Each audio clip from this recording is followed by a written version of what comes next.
Olá, o meu nome é Matheus e vou contar aqui um caso que aconteceu comigo e com meu primo Luiz quando éramos adolescentes.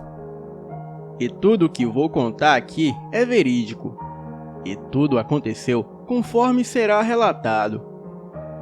O ano era 1970, e nesta época, a minha família costumava passar as férias de julho na casa dos meus tios que moravam em Piedade do Rio Grande, que é uma cidadezinha minúscula no sul do estado de Minas Gerais. Os meus tios tinham uma bela chácara neste local, onde nós nos divertíamos muito quando íamos para lá, pois existiam muitas matas para serem exploradas. Além de lagos, cavalos e muita diversão. Geralmente, quando íamos para lá, também iam os meus outros tios com o meu primo Luiz. E eu gostava muito, devido a termos a mesma idade e nos darmos muito bem. Eu e o meu primo sempre gostávamos de mistério, histórias sobrenaturais de fantasmas, lobisomens e lendas no geral. Naquela época, não existia DVD, videogame e coisas modernas de hoje em dia. Então, uma de nossas diversões também era de assistir filmes de terror quando passavam na TV, e mesmo nós ficando morrendo de medo. A chácara dos meus tios era meio afastada da cidade, bem no meio do mato. O lugar era montanhoso, e quando chovia, os trovões faziam um barulho muito grande, talvez devido às montanhas que existiam em volta. E também no inverno, a neblina era muito forte, formando um manto que não permitia se enxergar, e dependendo do dia, a mais de uns 3 metros de distância de tão densa que era. E mais parecia um nevoeiro. E o que chamava muito a nossa atenção quando íamos para lá eram as histórias e lendas da região que o meu tio contava para nós. Tinha uma em especial que nos dava muito medo. Era sobre estranhas criaturas que apareciam tarde da noite em uma determinada região próxima, principalmente quando tinha aquele nevoeiro. Conta ele que a princípio eram cães negros que saíam da mata e começavam a uivar em volta da propriedade. E segundo ele, alguns sitiantes locais relatavam que esses cães, por volta das 3 da madrugada, se levantavam como pessoas, e assim se transformando em criaturas humanoides, que muitos aqui chamam de lobisomem.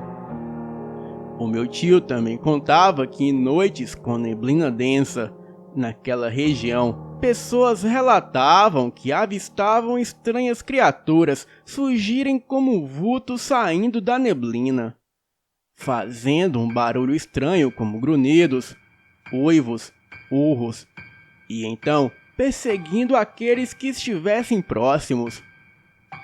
Devido a essa história, ninguém se arriscava a sair por ali à noite, principalmente quando havia neblina. Naturalmente, eu e o meu primo Luiz ficamos ligados nessas histórias. Estávamos a fim de investigar, coisa de adolescente. Perto da chácara dos meus tios, existia uma outra chácara com uma casinha, a qual estava abandonada há anos, e ela ficava bem ao lado de uma estradinha sem movimento, mas no alto, em sentido à montanha que tinha na região. Essa casinha deveria ser algum tipo de local para se guardar ferramentas e outras coisas, pois não tinha aparência de moradia e estava bem velha. Ela tinha o que deveria ser o cômodo principal, com mais ou menos uns 8 por 8 metros, e um banheiro ao lado, e era só isso. Então, eu e o Luiz começamos a bolar um plano. Nós estávamos planejando limpar essa casinha, consertar a porta e a janela e passar uma noite lá. pois ela era ao lado de uma estradinha sinistra. E como era inverno, sempre tinha neblina à noite e pela manhã. E ali seria o local ideal para investigar a lenda das aparições que surgiam com a neblina. E nós poderíamos ficar trancados lá dentro e observar o que acontecia pelas frestas da janela. Lá seria o nosso observatório e também seria o máximo para nós. Conversamos com os nossos pais e eles não gostaram muito, mas acabaram deixando, pois não viram perigo por ficarmos dentro do quartinho e com a porta e janela trancadas. Então, mãos à obra. Passamos o outro dia limpando a casinha e o meu tio ajudou a consertar a porta e a janela. Estava tudo uma maravilha. Instalamos os lampiões dentro do quartinho e colocamos 3 lamparinas a querosene que o meu tio tinha. Penduramos do lado de fora só para iluminar um pouco. Uma mais perto e outra mais longe, pois como não tinha energia elétrica, aquilo ali tudo era um breu só. Chegamos lá no final da tarde. Pegamos colchonetes, cobertores, travesseiros, lanternas e alguns jogos para passar o tempo e fomos para a casinha. Quando chegamos lá, já estava meio escuro e um frio danado. Entramos, acendemos os lampiões e naturalmente trancamos a porta, pois nem tinha começado a nossa noite e já estávamos com medo. E como não era tão tarde ainda, jogamos um pouco de xadrez para passar o tempo. E quando chegou umas 22 horas, começamos a observar pela fresta da janela. E também de vez em quando, dávamos uma abridinha na porta de leve para ver se tinha algo diferente lá fora. E não havia nada, além de uma neblina densa que não dava para enxergar nada. Mas dava para ver o brilho das lamparinas do lado de fora no meio da neblina. Mas nem o mato a gente enxergava. Ficamos ali um tempo, e nada. Achamos que não tinha adiantado nada a nossa aventura. E quando era mais ou menos umas 11h30 da noite, ouvimos alguns uivos do lado de fora, na direção da estradinha que passava raspando na casa. Então ficamos de olho. Observamos até onde podíamos, e o Luiz até abriu um pouco a porta para ver melhor. E eu fiquei bravo e mandei ele fechar, pois estava com medo de algo entrar naquele momento, pois nessas horas a gente fica imaginando tudo. Prestando mais atenção, verificamos que os uivos vinham na direção da estradinha, e parecia que havia uns 3 ou 4 cães uivando, não dava para saber direito. Naquele momento, vimos que algo passou perto da lamparina que ficou mais longe, pois foi como se algo tapasse momentaneamente a sua pequena luz. Eu e o Luiz já estávamos tremendo de medo a essa hora. Passados alguns minutos, ouvimos um barulho perto da casinha, como se aquilo estivesse se aproximando. Nem preciso dizer que estávamos travados essa hora. Então, eu fui dar mais uma olhada pela fresta da janela para ver se havia algo. A janela estava fechada e tinha uma fresta no alto, onde nós observávamos o lado de fora. Neste momento, qual foi a minha surpresa, susto e terror, quando eu subi e fui olhar na fresta da janela.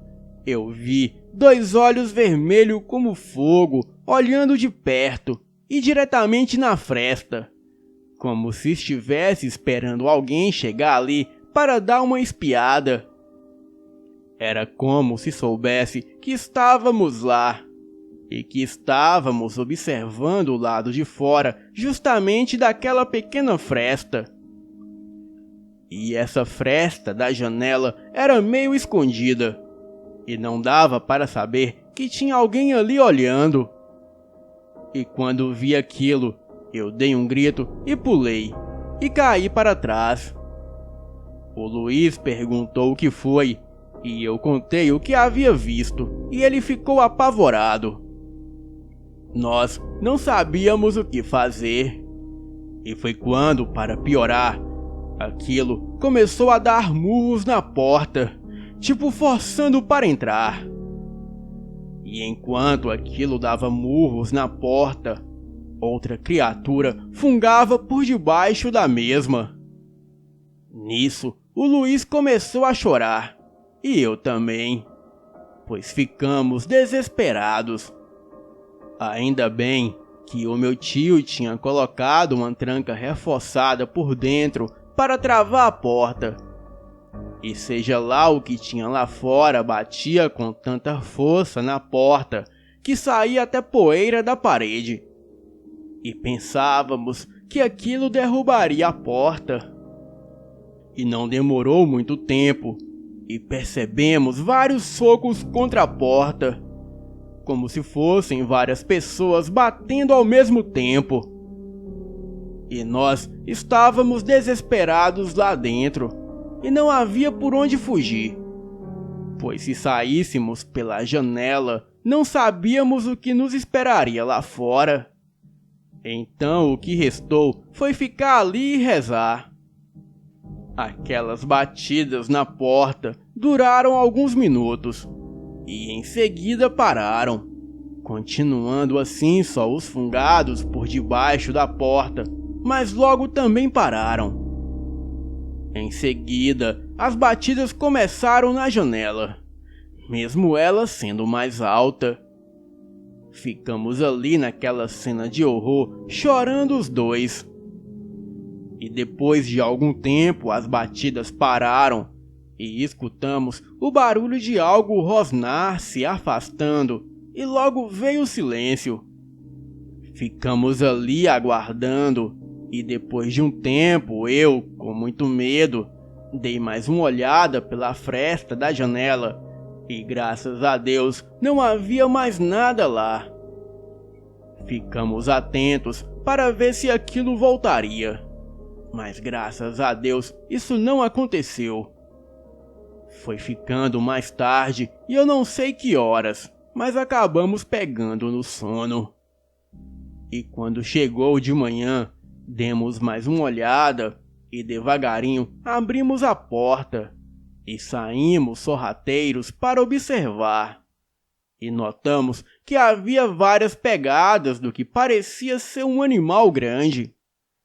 Eram pegadas de pata de cachorro, porém umas 5 vezes maior que o normal. Então arrumamos as nossas coisas e saímos praticamente correndo de lá, para voltar à chácara dos meus tios.